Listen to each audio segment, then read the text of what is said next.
পশুর প্রতি ভালোবাসার এক অনন্য উদাহরণ।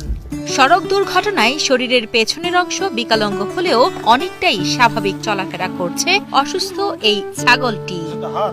আর এই ছাগলটির স্বাভাবিক চলাচলের জন্য ব্যতিক্রমী এই বাহন তৈরি করেছেন ছাগল মালিক কামাল পাশা ও তার বোন উম্মে কুলসুম শান্তা। এর জন্য একটা গাড়ি বানানোর জন্য করছি, ইউটিউবের অনেকগুলি দেখলাম, দেখা একটা আমার মনোপ্রত হয়েছে। এরপর আমি ওই আমার পাশেই এক ছেলে আছে, আমার ভাতিজা, ওর মাধ্যমে ওর মাধ্যমে আমি একটা গাড়ি বানাইছি ওর জন্য। মোটামুটি এটা দিয়ে সে দিব্যি চলাফেরা। বিড়াল পালি তো আমি 15-16 বছরের মতো। কুকুরটা পালি ইদানিং 6-7 বছর হয়েছে কুকুরটা পালি। আর কবুতর, হাঁস, মুরগি, ছাগলও অনেকদিন পালি, 15-16 বছরের মতো। এগুলি আসলে আমার কাছে অনেক ভালো লাগে, ভালো লাগার থেকে পালি। প্রায় 3 মাস আগে ছাগলটির শরীরের উপর দিয়ে উঠে যায় একটি ব্যাটারি চালিত অটোরিকশা।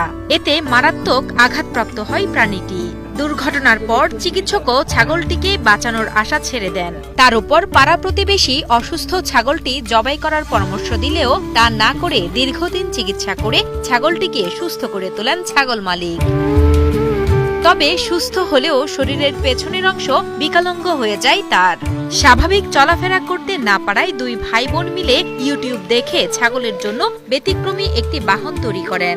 বর্তমানে এই বাহন ব্যবহার করেই এলাকা ঘুরে বেড়ায় ছাগলটি। এই ছাগলটা আমার এখানে জন্মগ্রহণ করছে, জন্মাইছে, এবং যখন 6 মাস 7 মাস তখন এটা অ্যাক্সিডেন্ট হয়েছে। ওই কোমরের উপর দিয়ে অটো রিক্সা তুলে দিছে, এরপর একদম ভেঙে গেছে কোমর। তো চিকিৎসা করাইছি, ডাক্তারও বলছে এটা 90% বলছে এটা ঠিক হবে না।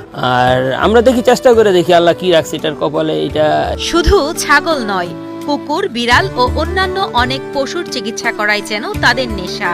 শুধুমাত্র পশুর প্রতি ভালোবাসা থেকে প্রায় 20 বছর এমন কাজ করছেন চাঁদপুরের পুরানবাজার লোহারপুল এলাকার এই দুই ভাই বোন।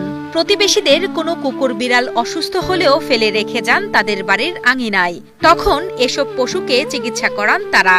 কিছুদিন আগে ইউটিউবে শান্তার পশুপ্রেম জানতে পেরে ঢাকা থেকে অসুস্থ বিকলাঙ্গ একটি বিড়াল পাঠিয়েছেন একজন, যা এখনো চিকিৎসা করাচ্ছেন বলে জানান পশুপ্রেমী শান্তা। এই বিড়ালটাকে একজন আপু, বিশেষ করে আমার একটা পেজ আছে টুসুমাও প্লাস একটা ইউটিউব চ্যানেলও আছে টুসুমাও, তো সেই চ্যানেল থেকে দেখে একজন আপু আমারে নক দিছে। তো বললো যে আপু একটা আপনার হেল্পের দরকার আছে। তো আমি বললাম যে মেসেঞ্জারে, তো আমি আর কি পুরো ওনার ডিটেলস জানার পরে তখন আমি বললাম যে আচ্ছা ঠিক আছে আপু, আপনি যদি পাঠাতে পারেন আমি ওর খরচ বেয়ার করতে পারবো চিকিৎসা। তা আপু একদিন পাঠাই দিল, 5-6 দিন আগে পাঠাই দিল, তো আমি নিয়ে আসলাম, এই সেবা করতেছি। স্থানীয়রা জানান শুধু আশেপাশের পশু নয়, রাস্তায় পড়ে থাকা